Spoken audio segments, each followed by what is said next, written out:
گلگت بلتستان قانون ساز assembly election مکمل ہونے کے بعد پاکستان پیپلز پارٹی کی حکومت بن گئی ہے. اتحادی حکومت ہے، لیکن یہ حکومت پاکستان پیپلز پارٹی کے لیے کسی چیلنج سے کم نہیں.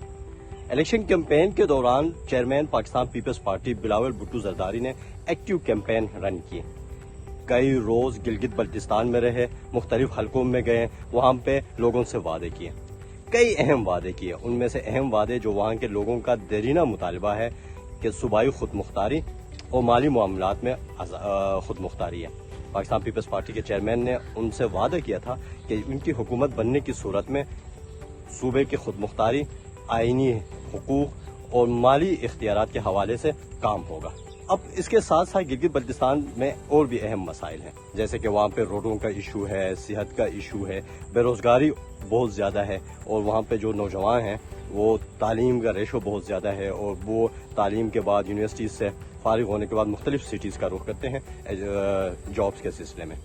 پاکستان پیپلز پارٹی نے ان تمام مسائل کو ایڈریس کیا تھا، اور ان کے لیڈروں کے مطابق پاکستان پیپلز پارٹی جاب کریشن سے لے کے آئینی حقوق تک تمام جو مسائل ہیں گلگت بلتستان کے، اس کے اوپر کام کرے گی. اب یہ ایک بڑا چیلنج ہے، کیونکہ مرکز میں پاکستان پیپلز پارٹی کی حکومت نہیں ہے، نون لیگ کی حکومت ہے، اور گلگت بلتستان میں تمام معاملات کے گلگت بلتستان حکومت تمام معاملات کے لیے وفاق کے اوپر دارومدار ہے. صوبہ خود مختار نہیں، مالی معاملات کے لیے وفاق کے اوپر دارومدار ہے. تو ان تمام کو لے کر پاکستان پیپلز پارٹی کس طرح چلتی ہے، یہ تو پیپلز پارٹی کی حکومت آگے جانے کے بعد پتہ چلے گا. لیکن لوگوں کے توقعات بہت زیادہ ہیں.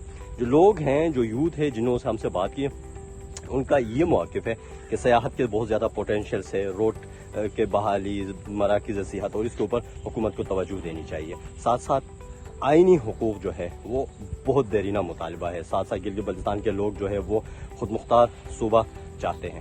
تو ان تمام کے معاملات کے دیکھ کر یہ حکومت جو ہے پاکستان پیپلز پارٹی کے لیے کسی چیلنج سے کم نہیں ہے، اور یہ 5 سالوں میں حکومت ان چیلنجز کو کس طرح ایڈریس کرتی ہے، یہ تو آنے والا وقت ہی بتائے گا.